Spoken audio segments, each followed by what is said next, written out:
Hello viewers, আসসালামু আলাইকুম। Welcome to my channel. আমি সাকিব গার্ডেন শেফ থেকে। আর আজকের রেসিপি হচ্ছে গরু বা খাসির নিহারি। গরু কিংবা খাসির পায়া বা নিহারি, এটা আপনার কম বেশি সবাই খেয়েছেন বা এর সাথে পরিচিত। অ্যান্ড এই রেসিপিটা নান বা পরোটা দিয়ে খেতে অনেক মজা লাগে।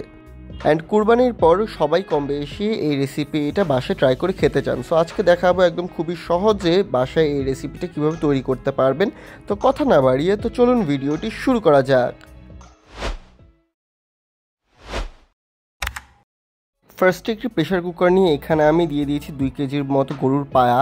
এরপর এখানে আমি দিয়ে দিয়েছি 1 কাপ পরিমাণ পেঁয়াজ কুচি, সাথে দিয়ে দিয়েছি 2-3টি দারচিনি, এলাচ এবং লবঙ্গ, সাথে অল্প কয়েকটা তেজপাতা।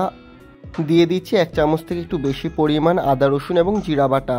1 চামচ থেকে একটু বেশি পরিমাণ হলুদ মরিচ এবং ধনিয়া গুঁড়া দিয়ে দিচ্ছি। সাথে 4-5টি কাঁচামরিচ টুকরো টুকরো করে দিয়ে দিচ্ছি। অ্যান্ড একটি মিডিয়াম সাইজের আলুকে এভাবে স্লাইস করে দিয়ে দিয়েছি।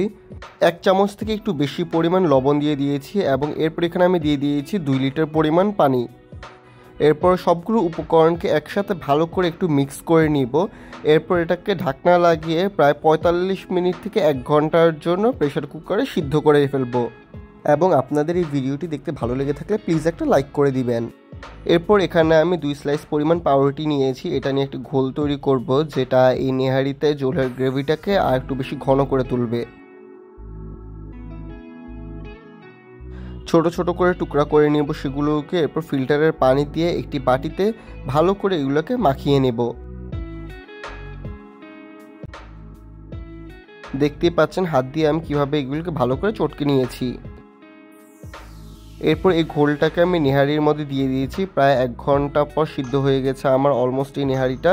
আর এই ঘোলটাকে ভালো করে এই ঝোলের সাথে মিশিয়ে নিচ্ছি। আর আমার এখানে লবণের পরিমাণটা একটু কম লাগছিল বলে 1 চা চামচ পরিমাণ লবণ এখানে মিক্স করে ফেলেছি। নেহারিতে বাগার দেওয়ার জন্য এখানে সামান্য পরিমাণ পেঁয়াজ বেরেস্তা করে নিতে হবে, যার জন্য একটি ফ্রাই প্যানে অল্প কিছু পরিমাণ তেল নিয়েছি এবং দিয়ে দিচ্ছি 1 কাপ পরিমাণ পেঁয়াজ কুচি। ভালো করে নাড়াচাড়া করে এই পেঁয়াজটা আমরা বেরেস্তা করে নিব, যার জন্য অল্প তেলের মধ্যে এটা করছি।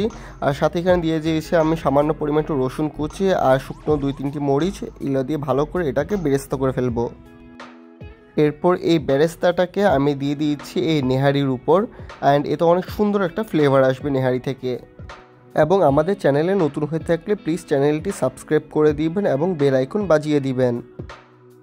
ভালো করে নাড়িয়ে চাড়িয়ে নিয়েছি আর 5 মিনিটের মধ্যে এটা কুক হয়ে যাবে। এতে আমি 1/2 চা চামচ পরিমাণ গরম মশলা গুঁড়া এবং 1/2 চা চামচ পরিমাণ জিরা গুঁড়া দিয়ে দিয়েছি।